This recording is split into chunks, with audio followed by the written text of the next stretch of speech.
재벌의 아기가 비행기 안에서 울음을 멈추지 않아 모든 승객들이 괴로워하고 있었다. 그때 한 수줍은 여성이 그가 당황한 모습을 보고 용기를 내더니 믿기 힘든 일을 했다. 단 3분 만에 객실 전체가 조용해졌다. 이 이야기 속에 진심으로 몰입하셨다면 댓글에 이슬이라는 단어를 남겨주세요. 소리 없이 내리지만 마음을 적시는 작은 축복들을 함께 느껴봅시다.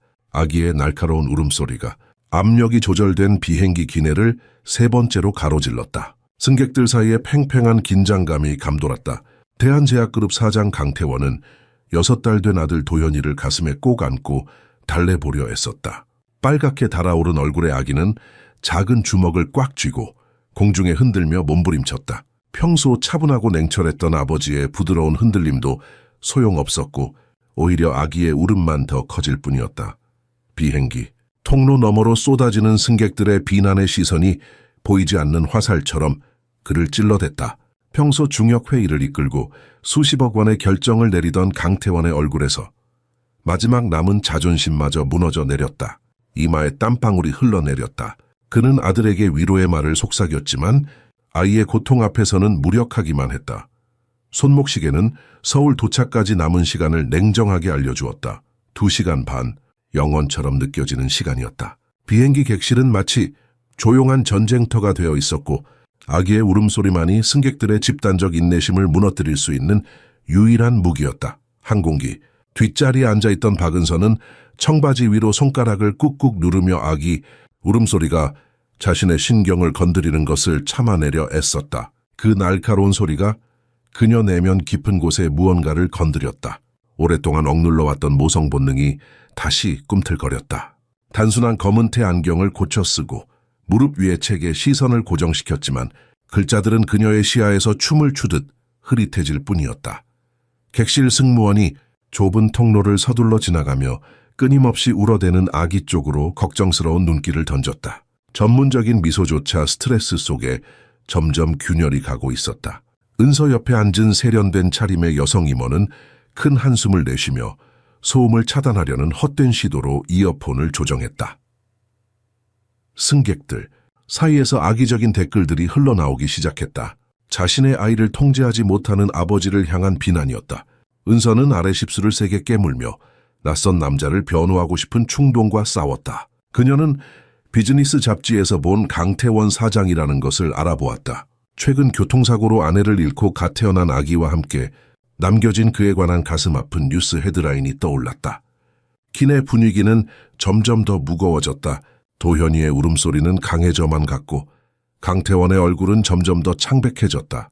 은서는 손을 꽉 쥐었다가 풀었다가를 반복했다. 그녀는 대구에 있는 지역 보건소에서 간호조무사로 일하며 이런 상황을 수없이 봐왔다.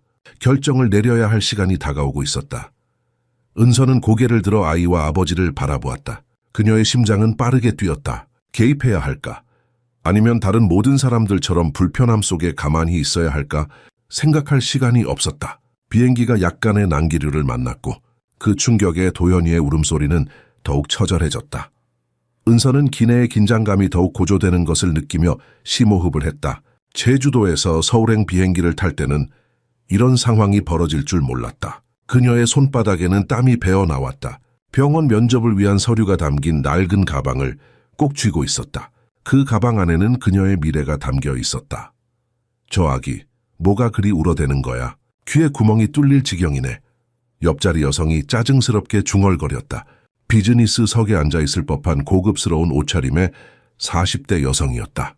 은서는 대답하지 않았다. 그저 입술을 깨물며 아이와 그 아버지를 지켜보았다.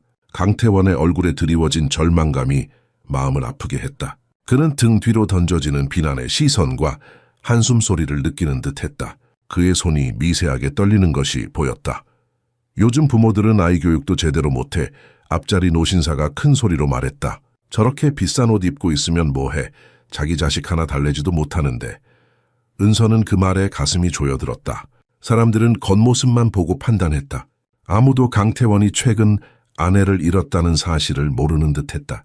그의 눈에 담긴 슬픔을 알아차릴 수 있는 사람이 없었다. 어쩌면 자신도 그저 TV에서 본 뉴스가 아니었다면 몰랐을 것이다. 객실 승무원이 다시 지나가면서 아기를 달래보려 시도했지만 소용없었다. 손님, 혹시 아기가 배고픈 건 아닐까요? 이유식이나 음료를 준비해 드릴까요? 강태원은 고개를 저었다. 이미 다 해봤습니다. 분유도 주고 기저귀도 갈아주고. 그의 목소리는 피곤함에 젖어 있었다. 아마도 기압 때문에 귀가 아픈 것 같습니다. 은서는 문득 그 말이 자신의 입에서 나온 것을 깨달았다. 객실 승무원과 강태원이 동시에 그녀를 바라보았다. 순간 은서는 제 발언을 후회했다. 무슨 근거로 끼어든 것인지. 그녀는 자신의 대담함에 놀랐다. 어머니의 목소리가 귓가에 울렸다. 남의 일에 끼어들지 마라. 네 할 일이나 잘해라. 하지만 도현이의 울음소리는 점점 더 격렬해졌다. 주변 승객들의 불만도 고조되고 있었다. 일부는 귀를 막고 또 다른 이들은 비행기 직원에게 항의하기 시작했다. 아이고, 이러다 착륙할 때까지 계속 울겠네. 뒷자리 노부부 중 한 명이 한숨을 내쉬었다. 은서는 책을 덮었다. 마음속으로는 여전히 갈등하고 있었다. 도움을 주고 싶은 마음과 거절당할까 두려운 마음 사이에서. 그러나 아이의 고통스러운 울음소리를 더 이상 외면할 수 없었다. 대구 보건소에서 매일 아이들을 상대했던 경험이 그녀의 등을 떠밀었다. 기장님, 아무래도 긴급 착륙을 요청해야 할 것 같습니다. 객실 승무원이 다른 승무원에게 속삭이는 소리가 들렸다. 은서는 안전벨트를 풀고 일어났다. 심장이 빠르게 뛰었다. 평소의 그녀라면 절대 하지 않았을 행동이었다. 그녀의 발걸음은 불안했지만 시선은 단호했다. 강태원의 좌석 쪽으로 천천히 다가갔다. 도현이의 울음소리가 더욱 격렬해졌다. 마치 비행기의 금속 벽을 뚫고 나갈 듯한 고통스러운 비명이었다.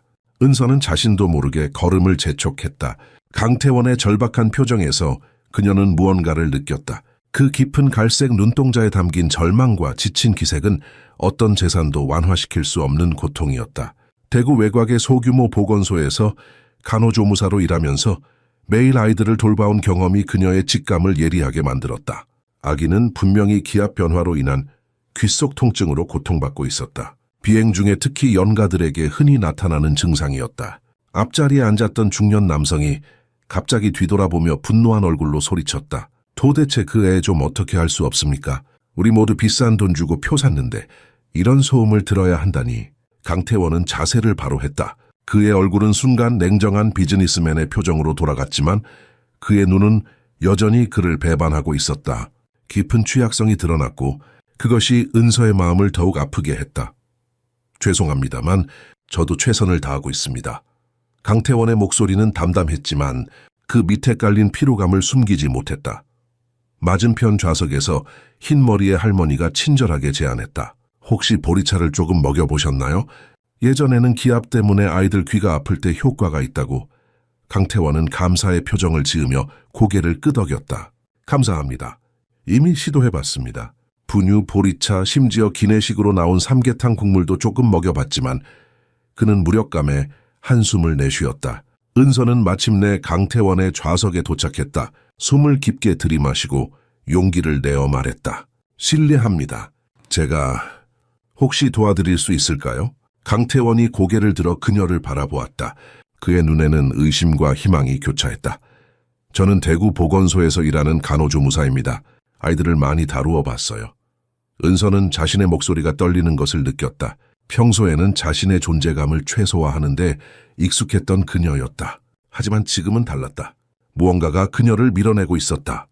객실 승무원이 다시 다가왔다. 선생님, 정말 죄송합니다만 자리로 돌아가 주셔야. 잠시만요. 강태원이 손을 들어 승무원의 말을 끊었다. 그의 눈은 은서에게 고정되어 있었다. 어떻게 도와주실 수 있을까요? 은서는 입술을 깨물었다. 이제 돌아갈 수 없었다. 아기가 기압 때문에 귀가 아픈 것 같아요. 제가 아기를 잠시 안아볼 수 있을까요? 특별한 마사지 방법이 있는데? 강태원은 망설였다. 그의 눈에는 의심이 스쳤지만 도현이의 또 다른 울음소리가 그의 결정을 재촉했다. 그는 천천히 고개를 끄덕였다. 빈자리에 앉으세요. 그가 옆자리를 가리키며 말했다. 은서는 조심스럽게 앉았다. 강태원의 비싼 양복에서 나는 고급스러운 향수 냄새가 그녀를 당황하게 했다. 그의 존재감은 압도적이었다. 하지만 지금은 그런 것에 신경 쓸 시간이 없었다. 그녀는 손을 내밀었고 강태원은 마침내 울부짖는 도현이를 그녀의 품에 넘겨주었다. 은서는 평생 그림자처럼 살아왔다. 어머니의 가르침을 충실히 따르며 남의 일에 끼어들지 않고 조용히 자신의 삶을 살아왔다. 그러나 지금 그녀의 손은 이미 안전벨트를 풀고 있었고 이성적인 판단보다 앞서 움직이고 있었다. 객실 승무원이 다시 강태원에게 다가왔다. 그녀의 전문적인 미소는 끊임없는 아기의 울음소리 앞에서 흔들리고 있었다. 손님, 정말 죄송합니다만 다른 승객들이 많이 불편해하고 있습니다. 혹시 아기를 달래는 다른 방법이...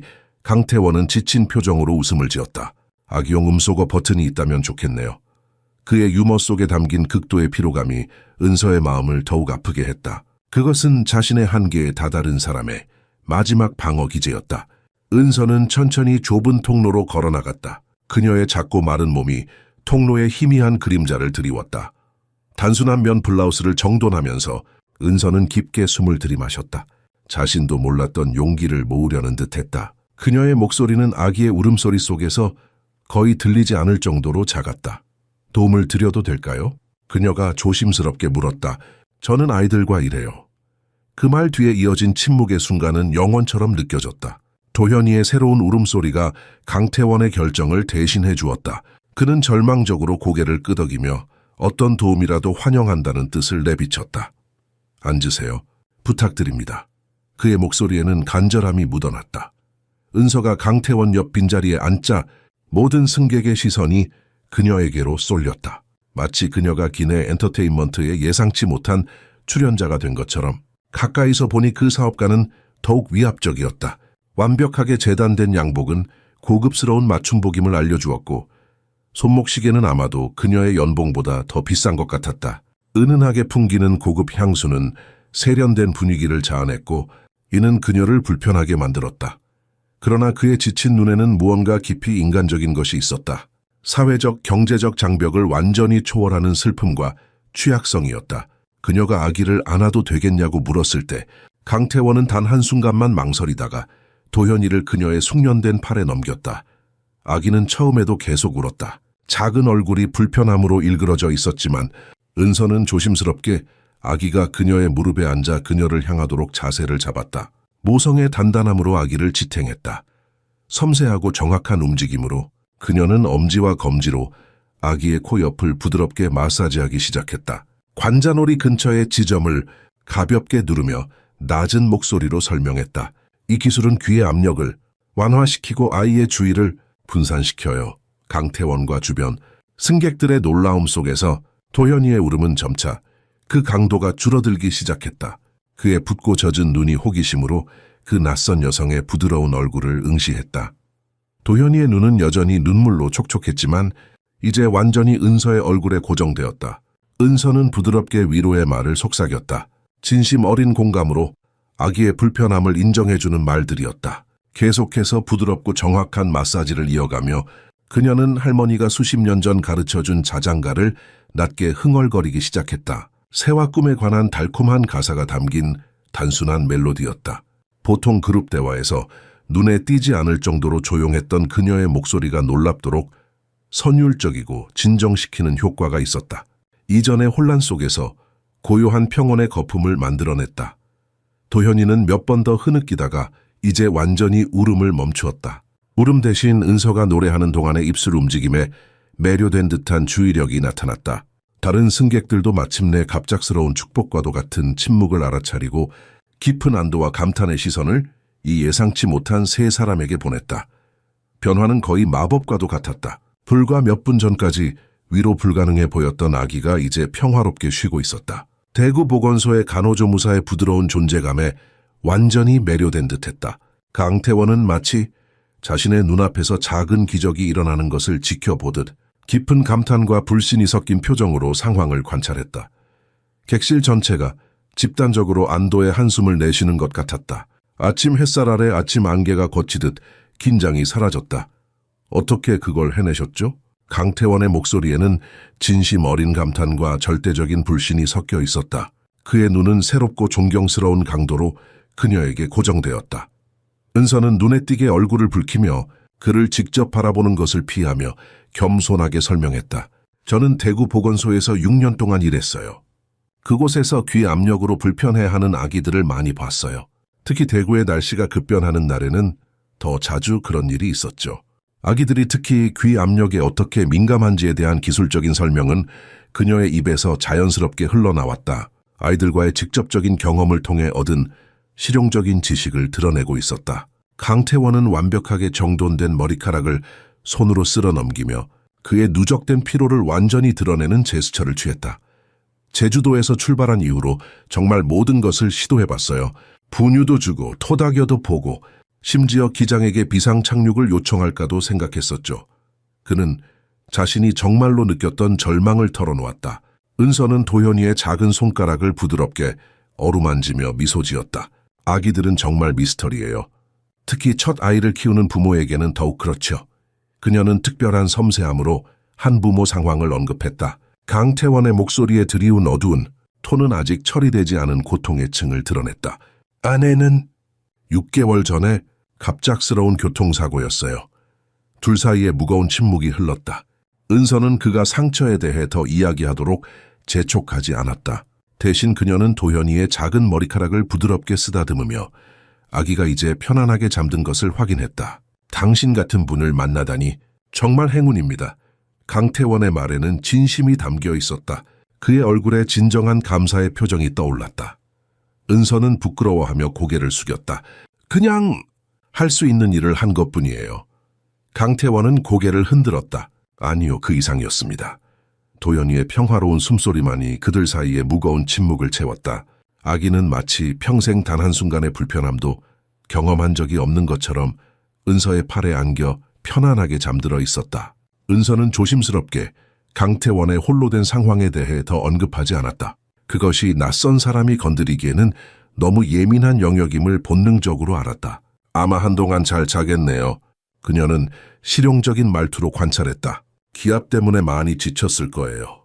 강태원은 자는 아들을 바라보며 깊은 애정이 담긴 표정을 지었다. 평소의 엄격한 표정이 완전히 부드러워졌고 누가 보더라도 그가 아기에게 느끼는 무한하고 무조건적인 사랑이 명백했다.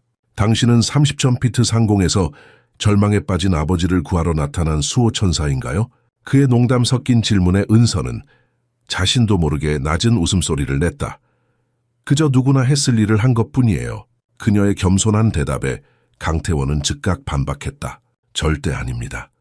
그의 눈은 그녀에게 불편할 정도로 강렬하게 고정되어 있었다. 다른 사람들은 불평하거나 혹은 자신의 문제가 아니라는 듯 모른 척하기에 바빴어요. 은서는 그 진지한 감사의 어색함을 느꼈다.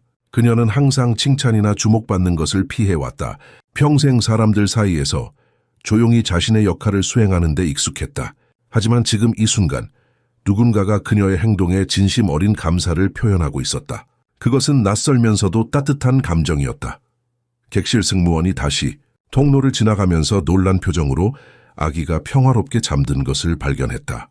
와, 마침내 해결책을 찾으셨네요. 그녀의 안도감은 숨길 수 없었다. 강태원은 미소를 지으며 고개를 끄덕였다. 네, 다행히도요.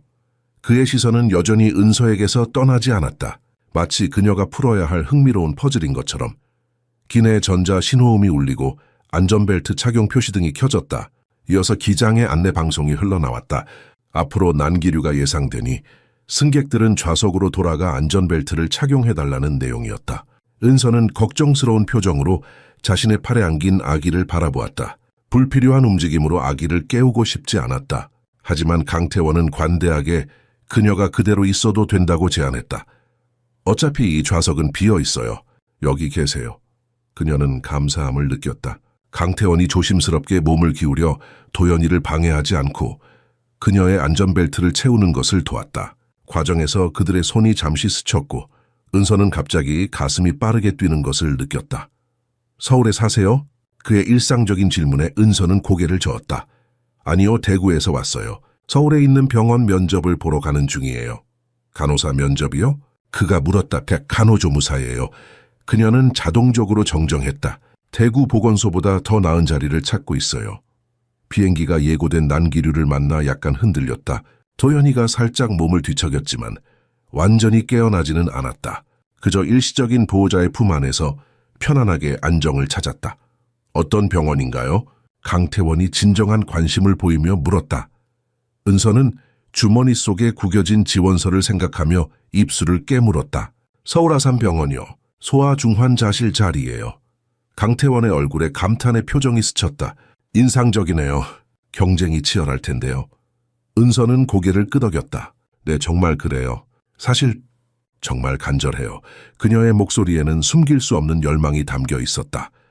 강태원의 진심 어린 관심은 은서를 당황하게 했다. 그녀는 긴장한 목소리로 서울아산병원 소아중환자실 자리에 대해 설명했다. 이 기회는 그녀의 경력에 있어 중요한 발돋움이었다. 만약 합격하지 못하면 어떻게 하실 계획인가요? 강태원이 물었다.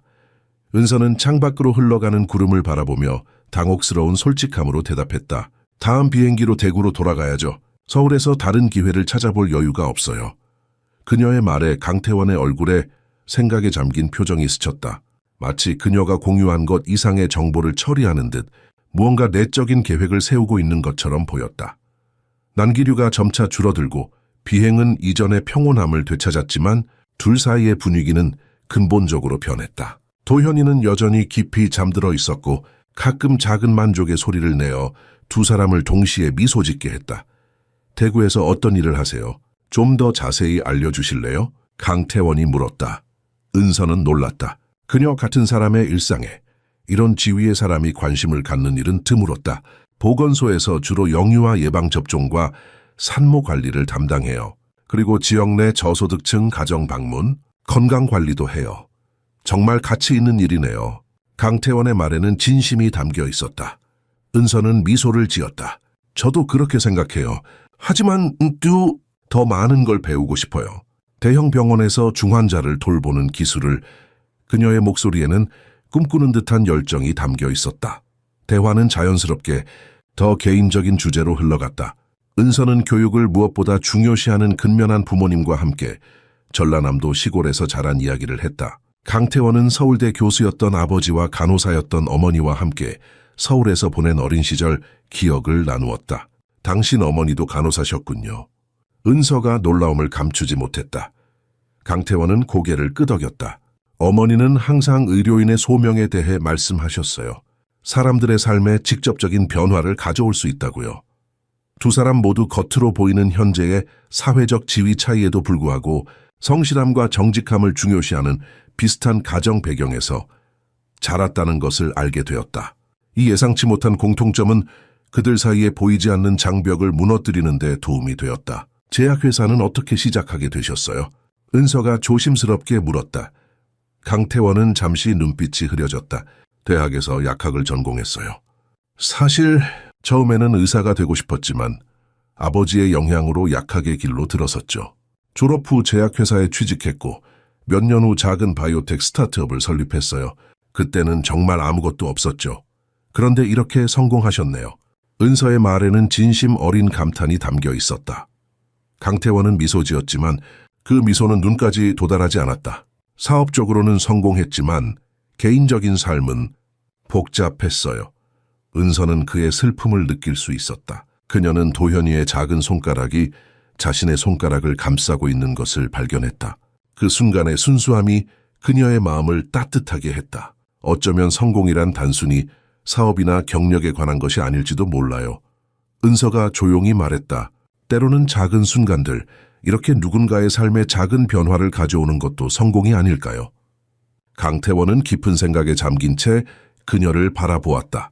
무언가 그녀의 말이 그의 내면 깊숙한 곳을 건드린 듯했다.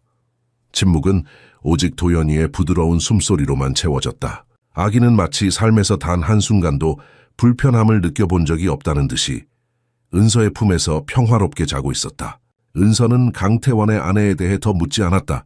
그것은 낯선 이가 함부로 밟아서는 안 될 민감한 영역이라는 것을 본능적으로 알았다. 잠시 물어봐도 될까요? 강태원이 조심스럽게 입을 열었다. 은서는 고개를 끄덕였다. 네, 물론이요. 왜 간호사가 아닌 간호조무사의 길을 선택하셨나요? 당신처럼 지적이고 유능한 분이. 그는 말을 이어가다 멈췄다. 은서의 얼굴에 잠시 그림자가 드리웠다. 기회의 문제였어요. 그녀는 담담하게 대답했다. 부모님은 항상 저를 지원해 주셨지만 농사일로는 큰 수입이 없었죠. 고등학교를 마치고 바로 일해야 했어요. 간호대학은 너무 비쌌어요. 강태원은 이해한다는 듯이 고개를 끄덕였다. 그의 표정에는 판단이 아닌 존중이 담겨 있었다. 하지만 여전히 꿈을 포기하지 않으셨군요. 그가 말했다. 그것이 정말 대단해요. 은서는 부끄러워하며 고개를 숙였다. 할 수 있는 최선을 다할 뿐이에요. 간호조무사로 시작했지만 틈틈이 공부하고 있어요. 언젠가는 간호대학에 갈 수 있을지도. 그녀의 목소리에 담긴 희망과 결단력이 강태원의 마음을 움직였다. 그는 자신의 어머니를 떠올렸다. 그녀 역시 어려운 환경에서 간호사가 되기 위해 투쟁했던 이야기를 들려주곤 했다. 아이 혼자 키우기 힘드시죠? 은서가 조심스럽게 물었다.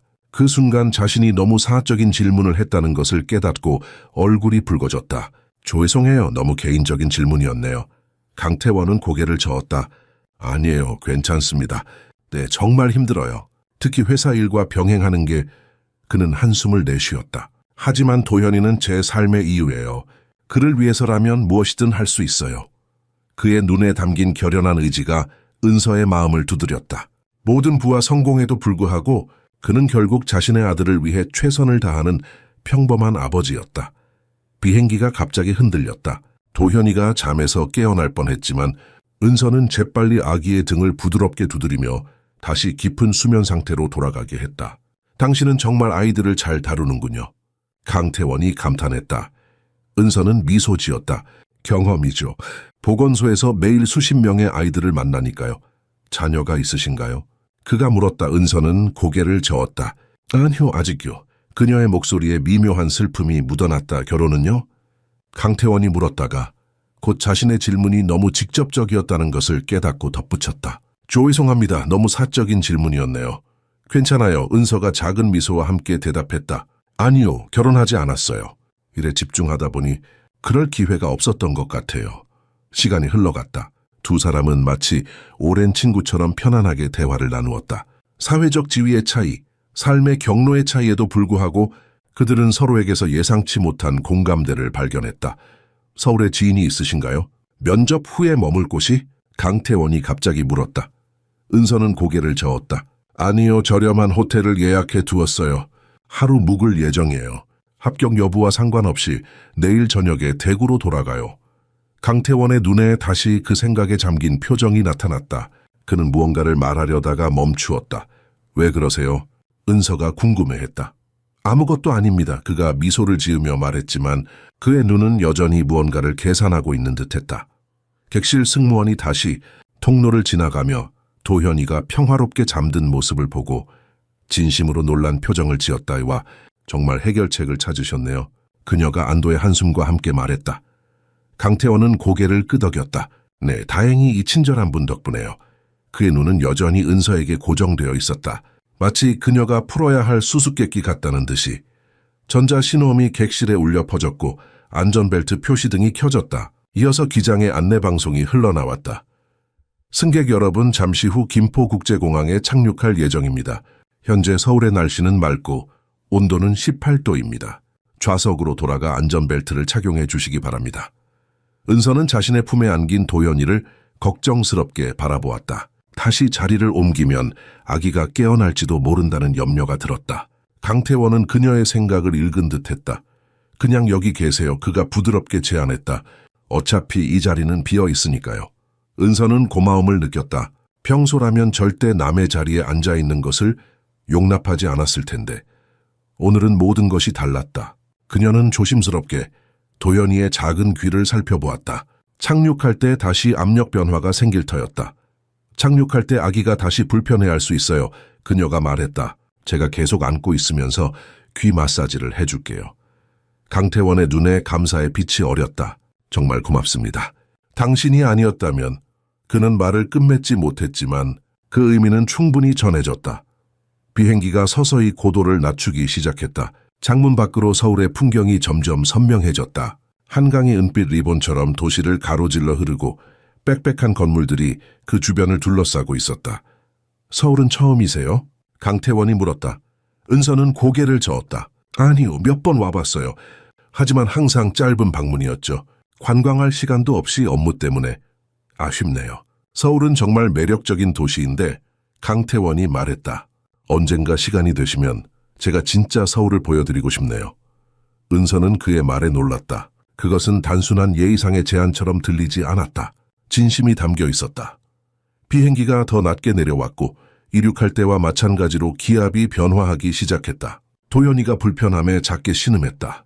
은서는 즉시 부드러운 목소리로 노래를 부르며 아기의 귀를 마사지하기 시작했다. 도현이는 잠에서 깨어나지 않고 그녀의 손길에 반응했다. 당신은 정말 기적을 일으키는군요. 강태원이 경외심을 담아 말했다. 은서는 부끄러워하며 웃었다. 기적은 아니에요. 그냥 경험이죠. 착륙 과정이 진행되는 동안 그들은 조용히 앉아 있었다. 말없이도 이상하게 편안한 분위기였다. 마치 오랜 지인처럼 침묵도 불편하지 않은 그런 관계. 바퀴가 활주로에 닿는 충격에도 도현이는 평화롭게 잠들어 있었다. 은서의 방법이 효과적이었던 것이다.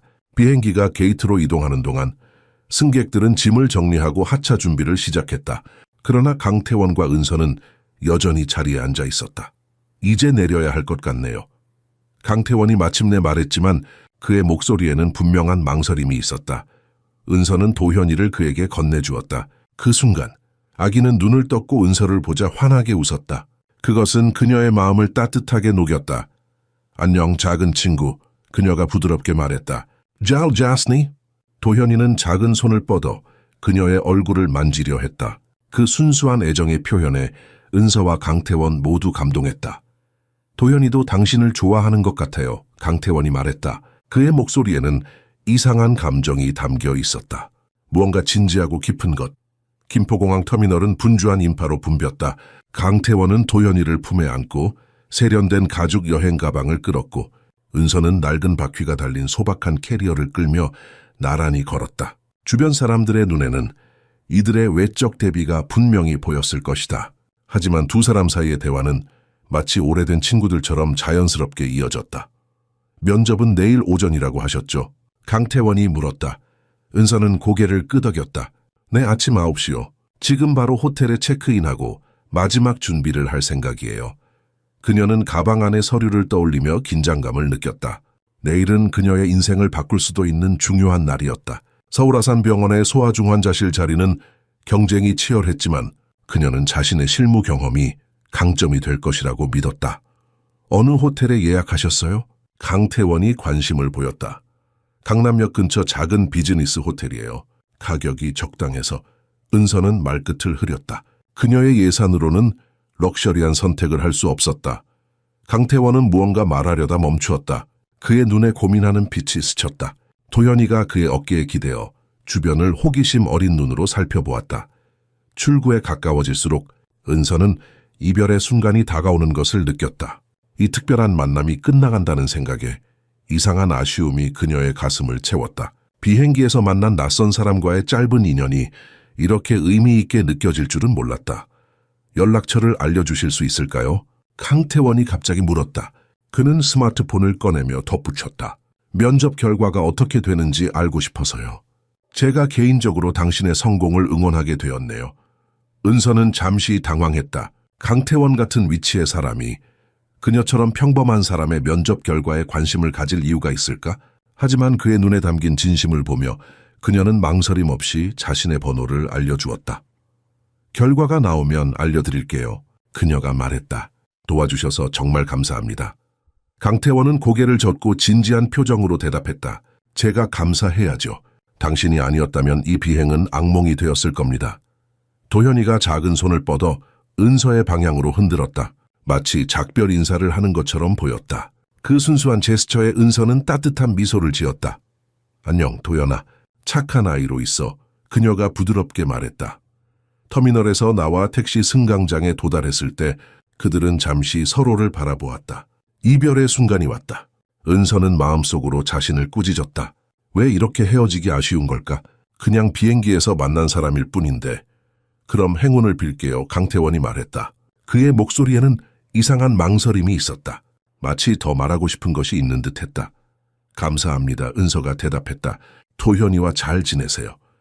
그녀가 몸을 돌려 떠나려는 순간 강태원이 불렀다. 박은서 씨. 그녀가 돌아보자 그는 미소를 지었다. 진정한 마음에서 우러나오는 미소였다. 면접 합격하실 거예요. 확신합니다. 그 말은 단순한 격려 이상이었다.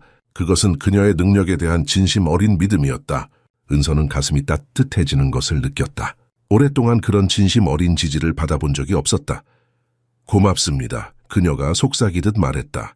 그리고 돌아서서 택시를 향해 걸어갔다. 그녀의 가슴은 묘한 감정으로 가득 찼다. 다음 날 아침 서울 아산병원의 현대적인 건물 앞에 선 은서의 심장은 빠르게 뛰고 있었다. 그녀는 새벽부터 일어나 면접 준비를 했다. 머리를 단정하게 묶고 대구에서 가져온 유일한 정장을 입었다. 그것은 조금 낡았지만 깔끔하게 다림질된 네이비 블루 수트였다. 할 수 있어. 그녀는 마음속으로 자신을 격려했다. 내 실력을 보여줄 시간이야. 면접장으로 들어서자 다른 지원자들이 이미 자리에 앉아 있었다. 대부분 그녀보다 어려 보였고 더 세련된 옷차림이었다. 잠시 자신감이 흔들렸지만 그녀는 깊게 숨을 들이마셨다. 외모가 아니라 능력이 중요한 것이라고 스스로를 다독였다. 박은서 씨? 접수 담당자가 불렀다. 네, 은서가 대답하며 일어섰다. 이쪽으로 오세요. 면접 준비가 됐습니다. 회의실로 안내받은 은서는 3명의 면접관 앞에 앉았다. 소아중환자실 수석 간호사, 의료진 책임자 그리고 인사팀장이었다. 그들의 표정은 무표정했고 첫인상은 냉정해 보였다. 박은서 씨, 태구에서 오셨군요. 수석 간호사가 그녀의 이력서를 훑어보며 말했다. 보건소 경력이 6년이라고 되어 있네요. 네, 맞습니다. 은서가 침착하게 대답했다. 소아중환자실은 보건소와는 완전히 다른 환경입니다. 어떤 준비를 하셨나요? 의료진 책임자가 날카롭게 물었다. 그 순간 은서의 마음속에 어제 비행기에서의 경험이 떠올랐다. 도현이를 진정시켰던 순간, 그리고 강태원의 눈에 담겨있던 신뢰.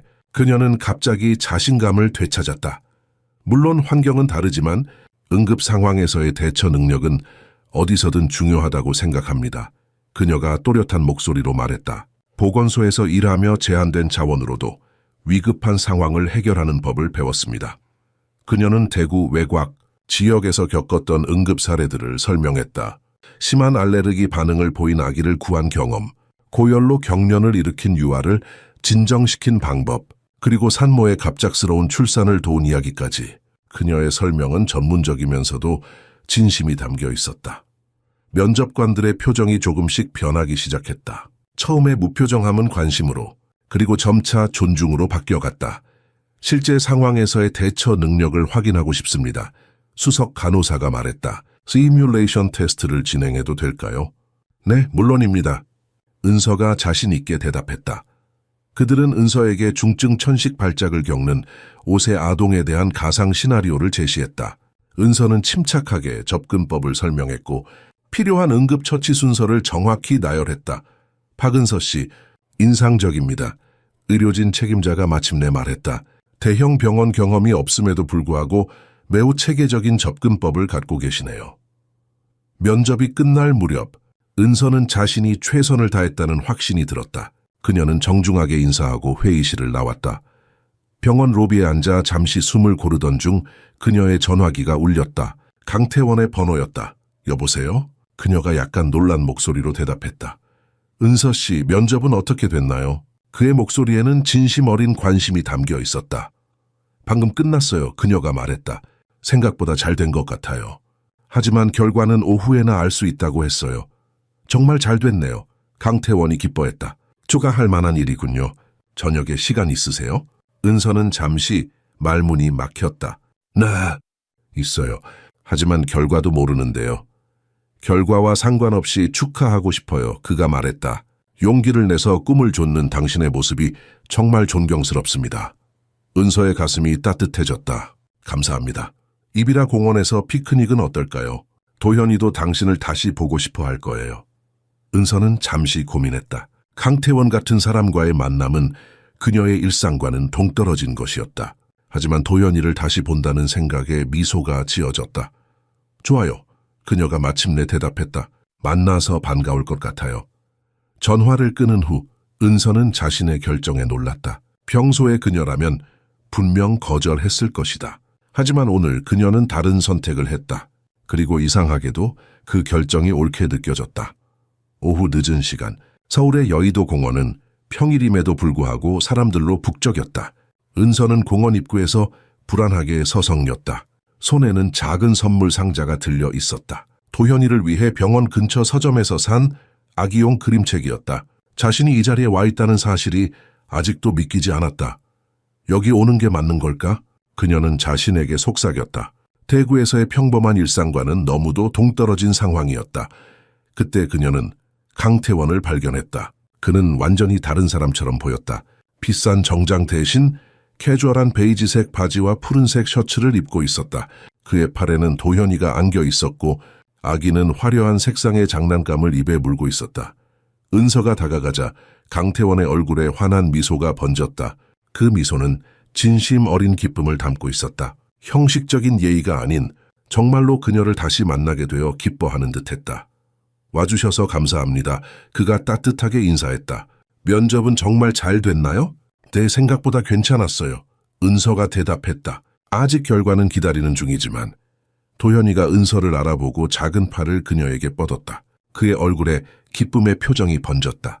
은서는 자연스럽게 아기를 받아 안았고 도현이는 그녀의 품에 편안하게 안겼다. 와, 도현이가 당신을 정말 좋아하네요. 강태원이 감탄했다. 보통 낯선 사람들에게는 경계심을 보이는데 우리는 이미 친구가 됐잖아. 그렇지, 도현아? 은서가 부드럽게 말했다. 도현이는 작은 손으로 그녀의 얼굴을 만지며 기쁘게 온갈거렸다. 강태원은 그들을 공원 깊숙한 곳으로 안내했다. 그곳에는 넓은 나무 아래 체크문의 담요가 펼쳐져 있었다. 옆에는 세련된 피크닉 바구니가 놓여 있었다. 직접 준비하셨어요? 은서가 놀라움을 감추지 못했다. 강태원이 부끄러운 듯 미소 지었다. 사실, 도움을 좀 받았어요. 요리 실력은 형편없거든요. 하지만 준비 과정에는 참여했습니다. 그의 솔직함에 은서는 웃음을 터뜨렸다. 그 웃음은 자연스럽고 편안했다. 처음으로 그녀는 이 상황에서 긴장을 풀었다. 바구니에서 나온 음식들은 정성이 가득 담긴 것들이었다. 신선한 과일, 다양한 샌드위치, 홍차가 담긴 보온병, 그리고 도현이를 위한 특별한 간식까지 모든 것이 완벽하게 준비되어 있었다. 그들은 담요 위에 앉아 도시의 분주함 속에서 작은 평화를 찾았다. 도현이는 은서와 강태원 사이를 기어다니며 즐겁게 놀았다. 그의 웃음소리가 공원의 소음 위로 맑게 울려 퍼졌다. 도현이는 정말 행복해 보이네요. 은서가 말했다. 당신 곁에서 그런 것 같아요. 강태원의 목소리에는 깊은 의미가 담겨 있었다. 사람들은 아이들이 좋은 사람을 알아본다고 하죠. 은서는 부끄러움에 고개를 숙였다. 그녀는 자신이 특별하다고 생각해 본 적이 없었다. 그저 주어진 일을 최선을 다해 하는 평범한 사람일 뿐이었다. 하지만 강태원의 시선을 통해 그녀는 자신의 다른 모습을 보게 되었다. 아, 그리고 강태원이 주머니에서 봉투를 꺼냈다. 당신을 위한 작은 선물이에요. 은서는 놀라서 그를 바라보았다. 제어요? 하지만 왜 그냥 감사의 표시예요. 그가 말했다. 비행기에서 도와주셨던 것에 대해서요. 은서가 봉투를 열자 그 안에는 고급 레스토랑의 식사권이 들어있었다. 이건 합격 발표가 나면 축하 식사를 하시라고요. 서울의 맛있는 음식을 즐기셨으면 해서 그의 목소리에는 진심이 담겨 있었다.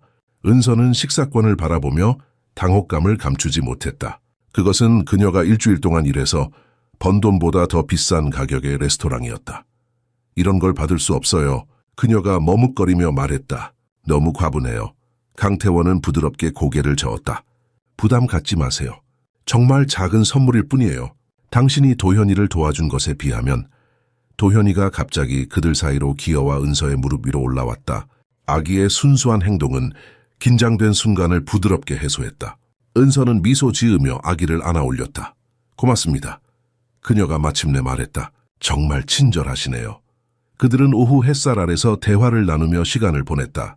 대구에서의 은서의 일상, 강태원의 회사 이야기, 그리고 도현이가 처음 웃던 날과 같은 소소한 추억들, 대화는 마치 오랜 친구 사이처럼 자연스럽게 흘러갔다.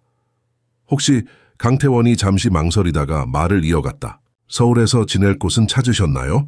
합격하시면 곧 이사하셔야 할 텐데. 은서는 고개를 저었다. 아직이요.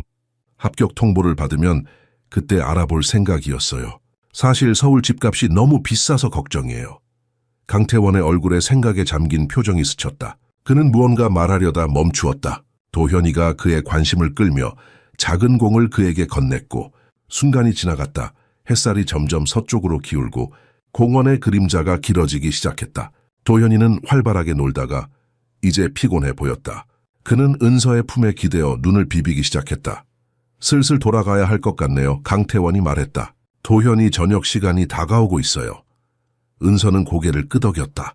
그녀도 호텔로 돌아가 내일을 준비해야 했다. 그들은 천천히 짐을 정리했다. 강태원이 담요를 접는 동안 은서는 도현이를 안고 있었다. 아기는 그녀의 어깨에 머리를 기대고 거의 잠들어가고 있었다. 도현이와 정말 잘 맞네요. 강태원이 감탄했다. 마치 서로를 오래 알고 있는 것처럼요. 은서는 부드럽게 웃었다. 아이들은 본능적으로 알아요. 진심으로 대하면 그들도 그렇게 반응하죠. 공원을 나서는 동안 그들은 나란히 걸었다. 강태원은 피크닉 바구니를, 은서는 도현이를 안고 있었다. 평화로운 침묵이 그들을 감쌌다.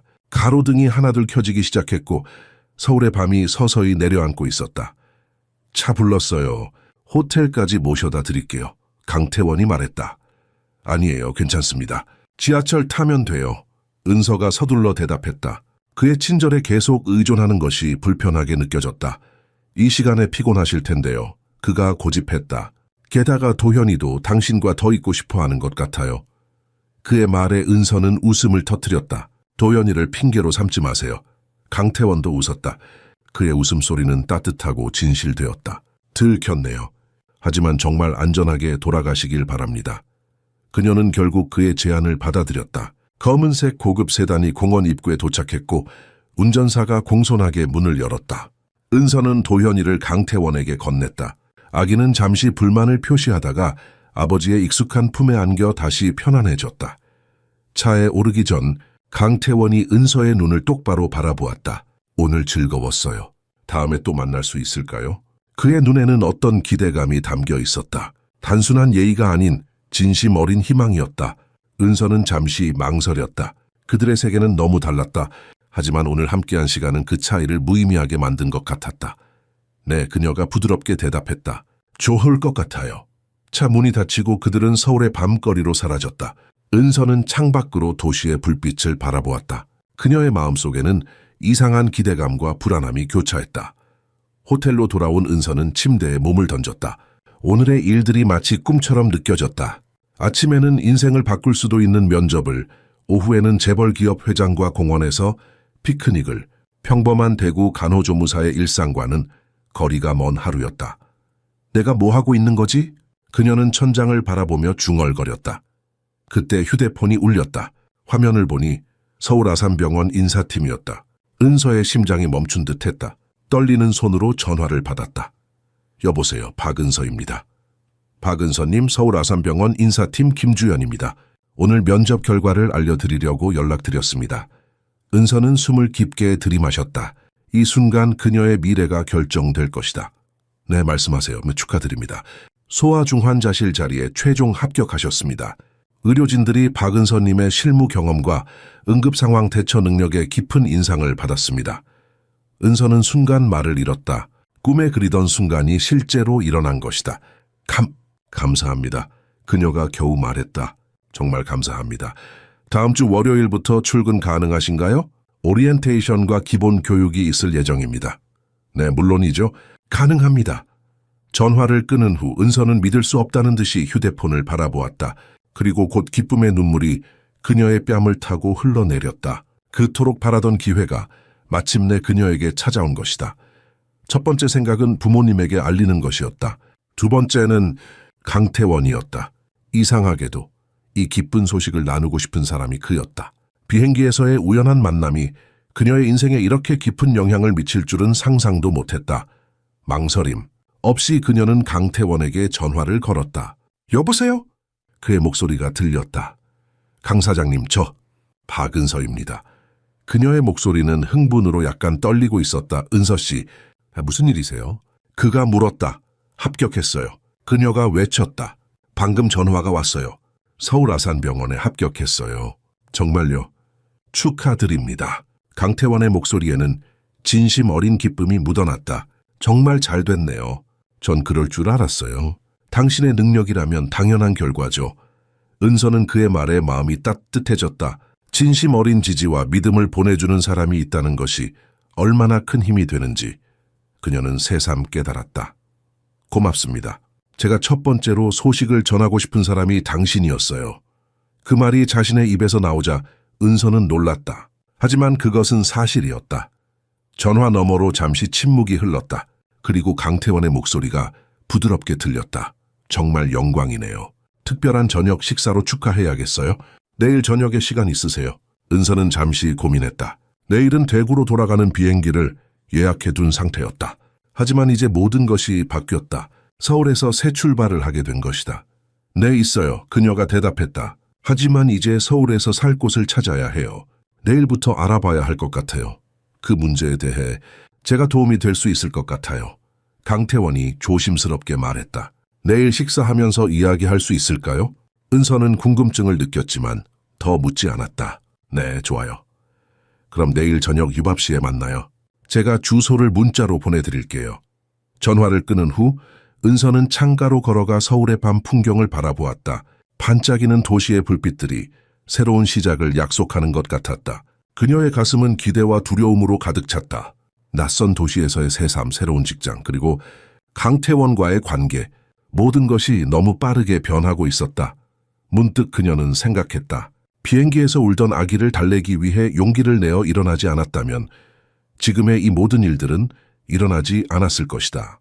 때로는 작은 선택이 인생을 완전히 바꿔놓는다는 것을 실감했다.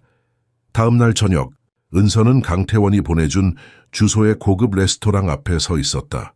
종로의 유명 한식당이었다. 그녀는 호텔 근처 작은 상점에서 구입한 네이비 블루 원피스를 입고 머리는 단정하게 묶었다. 가슴이 두근거렸다. 내가 이곳에 어울릴까? 그녀는 정교하게 꾸며진 한옥 스타일의 입구를 바라보며 생각했다. 이런 고급 장소는 그녀의 세계가 아니었다. 은서 씨, 뒤에서 들려온 목소리에 그녀는 돌아섰다. 강태원이 어두운 색 정장을 입고 다가오고 있었다. 그의 옆에는 도현이가 없었다. 도현이는요? 그녀가 물었다. 오늘은 도현이 할머니가 봐주고 계세요. 어머니가 서울에 오셨거든요. 그가 설명했다. 우리끼리 조용히 얘기할 수 있는 시간이 필요할 것 같아서요. 그의 말에 은서는 약간 긴장했다. 조용히 얘기할 시간이라는 말이 의미하는 바가 무엇일까? 레스토랑 안으로 들어서자 그들은 개인 룸으로 안내받았다. 창문 너머로 아름다운 정원이 보이는 고즈넉한 공간이었다. 테이블에는 이미 전통 한식이 정성스럽게 차려져 있었다. 이렇게 좋은 곳에서 식사하게 해주셔서 감사합니다. 은서가 자리에 앉으며 말했다. 강태원은 미소 지었다. 축하의 자리니까요. 서울 아산병원 합격은 정말 대단한 성취예요. 그들은 천천히 식사를 시작했다. 고급 한정식의 맛은 은서가 상상했던 것보다 더 훌륭했다. 대화는 자연스럽게 흘러갔다. 은서의 대구에서의 삶, 간호 경험, 그리고 앞으로의 꿈들에 대해.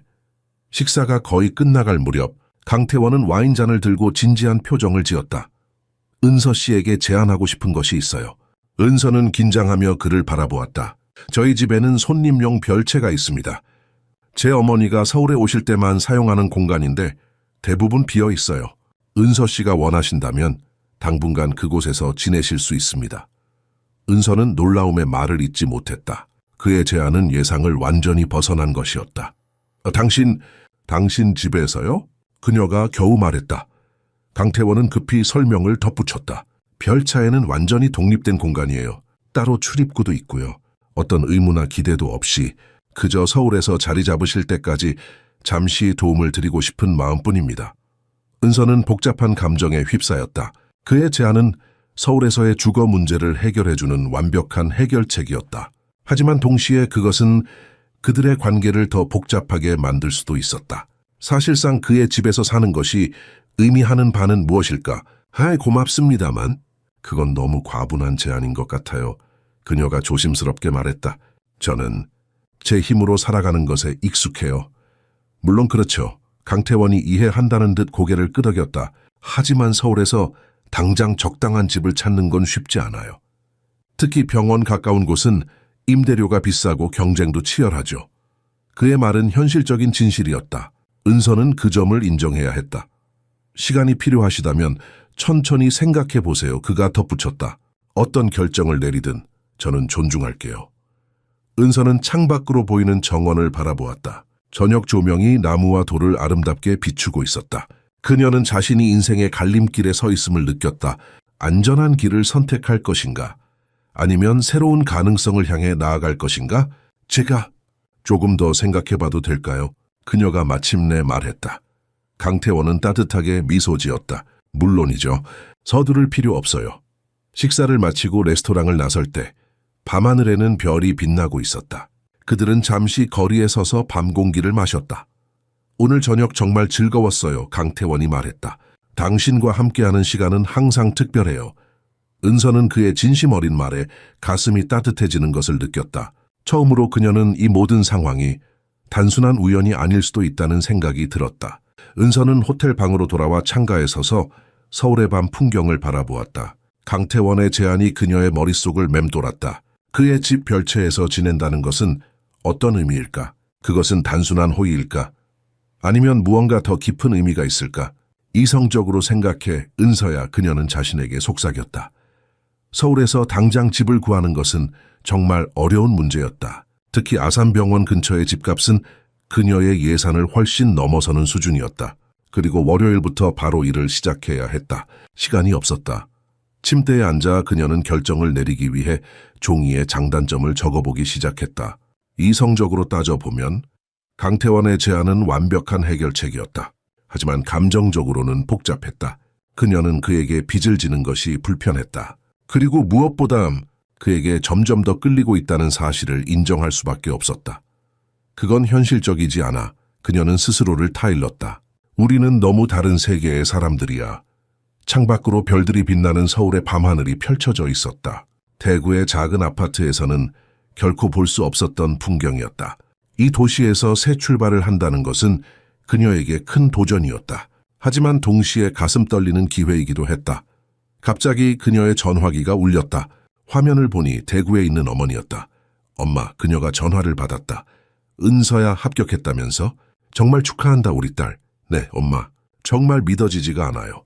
내 능력이면 당연한 거야. 근데 이제 서울에서 어디서 살 거니? 집 구했어? 은서는 잠시 망설였다. 아직 알아보는 중이에요.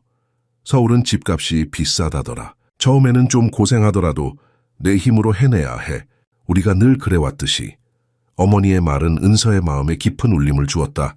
그녀의 가족은 항상 자립심을 중요시했다. 어려운 환경에서도 남에게 의존하지 않고 자신의 힘으로 살아가는 것이 그들의 자부심이었다. 네, 엄마. 잘할게요. 걱정하지 마세요. 전화를 끊고 나서 은서는 결정을 내렸다. 그녀는 강태원에게 문자를 보냈다. 제안 감사합니다. 하지만 제 힘으로 해보려고 합니다. 친절해 정말 감사드립니다. 메시지를 보내고 나서 그녀는 마음이 무거워지는 것을 느꼈다. 하지만 이것이 옳은 결정이라고 생각했다. 그녀는 침대에 누워 눈을 감았지만 잠은 쉽게 오지 않았다. 새벽 3시 은서는 갑작스러운 전화 소리에 잠에서 깨었다. 강태원이었다. 여보세요? 그녀가 걱정스럽게 물었다. 이 시간에 전화가 온다는 것은 무언가 긴급한 일이 있다는 의미였다. 은서 씨, 정말 죄송합니다. 이런 시간에 전화 드려서. 강태원의 목소리는 불안하게 들렸다. 무슨 일이세요? 그녀가 물었다. 도현이가 갑자기 고열이 났어요. 38층 구도까지 올라갔고 계속 울고 있어요. 어떻게 해야 할지 모르겠어요. 은서는 즉시 완전히 깨어났다. 해열제는 주셨나요? 네, 아이용 해열제를 줬는데도 열이 안 내려가요. 병원에 가야 할까요?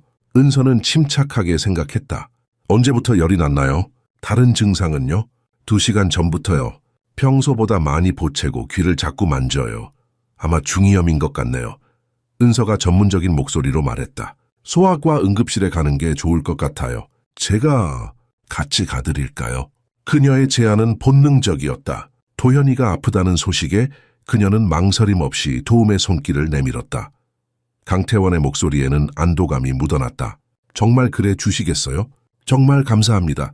30분 안에 준비하고 나갈게요. 주소를 알려주세요. 은서가 전화를 끊고 서둘러 옷을 갈아입는 동안 그녀는 자신의 결정이 뒤바뀐 것을 깨달았다. 방금 전까지만 해도 강태원과 거리를 두려 했는데 이제는 한밤중에 그의 집으로 향하고 있었다. 하지만 그녀의 마음속에는 망설임이 없었다. 아픈 아이를 돕는 것은 그녀의 본능적인 반응이었다. 그리고 도현이는 이미 그녀의 마음속 특별한 자리를 차지하고 있었다. 새벽의 서울은 조용했다. 은서는 택시를 타고 강남의 고급 아파트 단지로 향했다. 가로등 불빛이 젖은 아스팔트 위에 반사되어 빛나고 있었다. 비가 조금씩 내리기 시작했다. 그녀의 마음은 도현이에 대한 걱정으로 가득 찼다. 택시가 대형 아파트 단지 앞에 도착했을 때 은서는 잠시 망설였다. 그곳은 그녀의 세계와는 너무나 동떨어진 곳이었다. 경비원이 공손히 인사하며 그녀를 안내했다.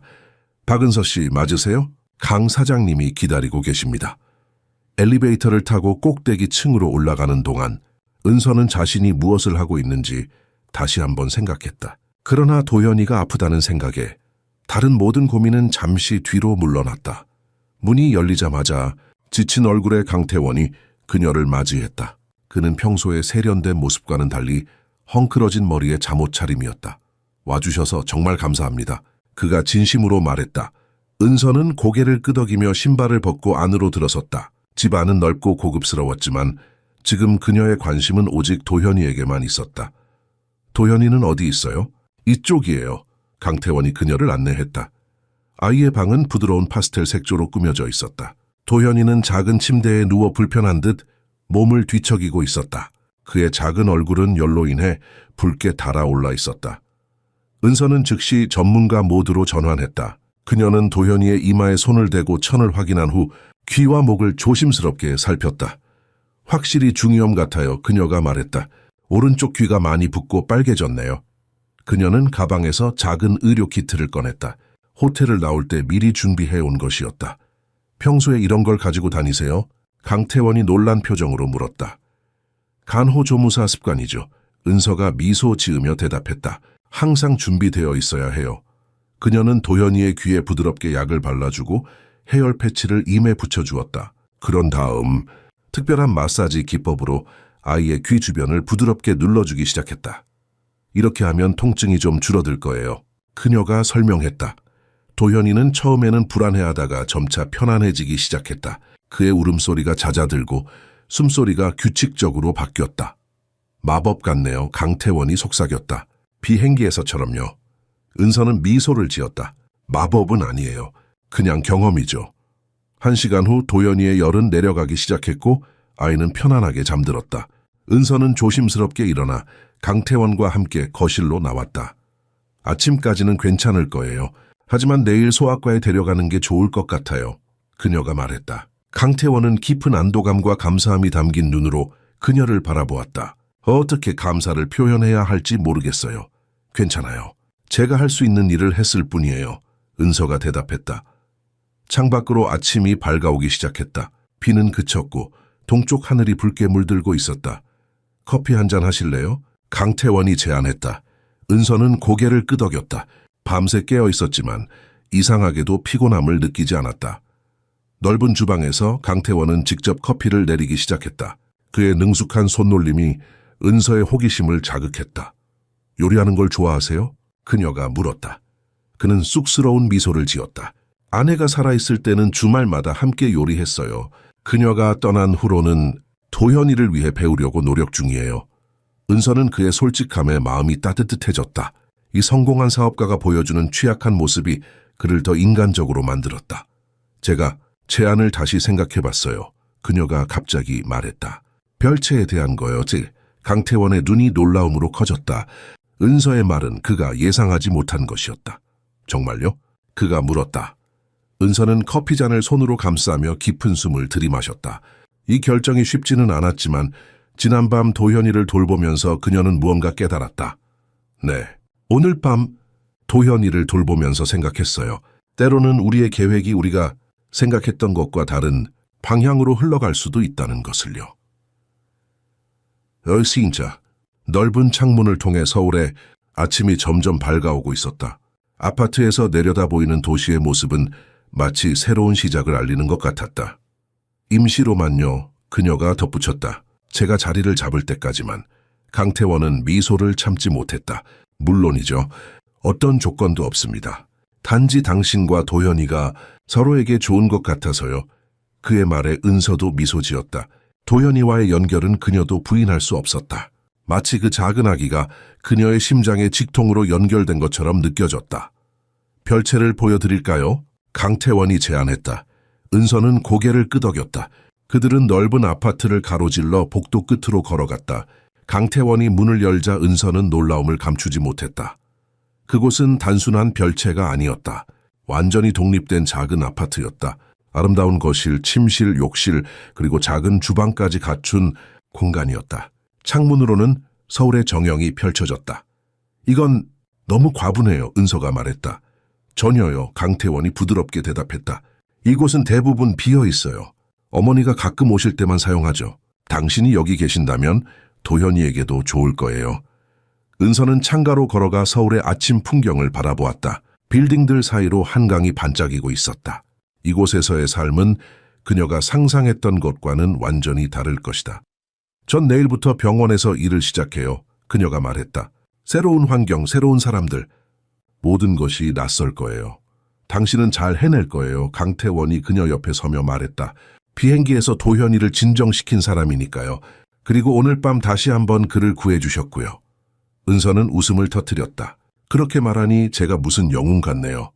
어쩌면 그런지도 모르죠. 강태원의 목소리는 진지했다. 우리 도현이에게는요. 침실에서 아기의 작은 울음소리가 들려왔다. 두 사람은 동시에 그쪽을 바라보았다. 가봐야겠네요. 강태원이 말했다. 제가 갈게요. 은서가 자연스럽게 대답했다. 그리고 그 순간 그녀는 자신이 이미 이 가족의 일부가 된 것 같은 이상한 느낌을 받았다. 도현이의 방에 들어가자 아기는 침대에서 일어나 앉아 있었다. 은서를 보자 그의 얼굴에 환한 미소가 번졌다. 열은 많이 내려간 듯했고 그의 눈은 다시 생기를 찾고 있었다. 안녕 작은 용사, 은서가 부드럽게 말했다. 좀 나아졌니? 도현이는 작은 팔을 뻗어 그녀를 향해 손을 흔들었다. 은서가 아기를 안아 올리자 도현이는 편안하게 그녀의 품에 안겼다. 방 문간에 서 있던 강태원은 그 광경을 바라보며 깊은 감동을 느꼈다. 그는 아내를 잃은 후 도현이를 혼자 키우는 것이 얼마나 어려운지 알고 있었다. 하지만 지금 그는 희망을 보았다. 운명이라는 게 참 신기하죠. 그가 조용히 말했다. 은서는 도현이를 안은 채 고개를 들어 그를 바라보았다. 운명이요? 네. 도현이가 비행기에서 울지 않았다면 우리는 서로 만나지 못했을 거예요. 은서는 잠시 생각에 잠겼다. 저는 운명을 믿지 않았어요. 하지만 이제는 글쎄요. 어쩌면 우연이 아닐지도 모르겠네요. 도현이는 작은 손으로 은서의 목걸이를 만지작거리며 행복하게 옹갈거렸다. 그의 순수한 웃음소리가 방 안을 가득 채웠다. 창밖으로 서울의 하늘이 완전히 밝아오고 있었다. 새로운 하루, 새로운 시작이었다. 은서는 도현이를 안고 강태원의 따뜻한 시선을 느끼며 생각했다. 때로는 인생에서 가장 예상치 못한 순간들이 가장 아름다운 시작이 될 수 있다는 것을. 새로운 시작이네요. 그녀가 부드럽게 말했다. 강태원은 고개를 끄덕였다. 네, 우리 모두를 위한 새로운 시작이에요. 도현이의 웃음소리는 그 약속에 대한 가장 아름다운 확인이었다.